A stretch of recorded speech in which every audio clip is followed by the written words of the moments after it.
Welcome back to the channel. In today's video, I'm going to share with you the standing cable chest press exercise. No great exercise if you don't have access to dumbbells, barbells, or if you're just trying to have a little bit new movement to keep tension on that chest and really increase that range of motion to get a bigger stretch and more growth. I'm also going to share with you how to program this into your workouts for better results. Let's get started. So the first step here is to set up your pulley at the proper height. I typically like to have the pulley coming out right about mid-chest level or lower chest level. I don't want to have it too high because then I have more of a downward press. I don't want to have it too low because then it turns into more of an incline press, and I want that flat angle. Once we have that set up and we have our handle set, we're going to go into the execution. Now, a couple things here. You want to make sure that you're stepping out far enough. You don't have to walk all the way across the gym, but you want to be out far enough that when you are in this loaded position, the weight is off the stack, so you have constant tension at the bottom. How we do this here, we grab the handles, we're gonna step out. I like to stagger my stance, and then I wanna pull the weights in first to my body, step out, and then I'm gonna open up, and I wanna push straight out.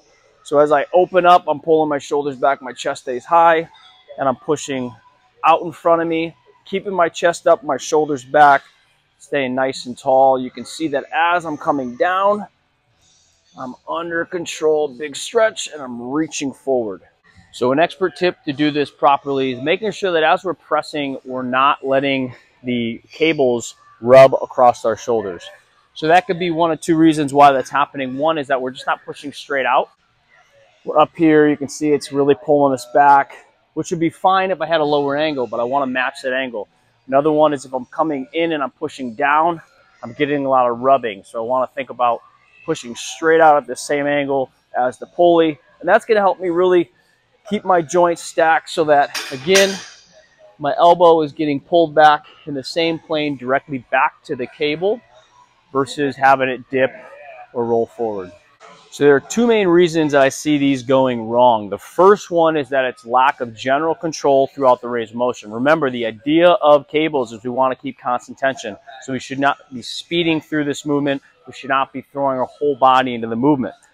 So what I like to do with that, again, is making sure we're set up nice and stable base, under control, keeping my chest high, and I'm controlling this down phase, feeling that constant stretch and tension on the body. I do not want to try and push through using my whole body. It's not a whole body press.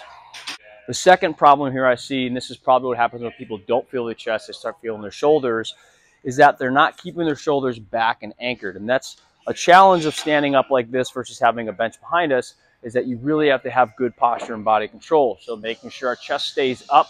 You can see I'm in this deep stretch position and I'm pressing, keeping my chest up tall. And when I come back, I'm keeping my sternum out in front of me. I'm not collapsing down through here. And I'm also not heaving my shoulders forward into the press.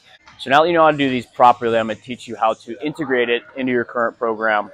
Now, if you do not have access to things like a bench press with a barbell or a dumbbell, this is a great option. However, I generally do not train these for less than 8 reps, just because a lot more issues can rise when you have all this going on. So what I like to do with this is general strength. I'm going for anywhere from the 8 to 10, 8 to 12 rep range, 2 to 3 sets, maybe even 4 sets. If I'm going for more hypertrophy, I'm maybe going to be in that 10 to 20 rep range, 15 to 20 rep range. Really trying to keep that constant tension, get that really good pump. So if you have access to other things where you can really buckle in, not have to worry so much about this, I like doing that for the heavier loading. And then I'll put this towards my end of my workout, a little higher rep work, and really finish that chest off. And that is exactly how you should do this standing cable chest press, as well as what not to do and how to fix it. Again, I taught you guys how to integrate this into your workout. So make sure you guys let me know what you think about this, and make sure you guys subscribe, because as always, I'll be putting out more content like this. Thanks.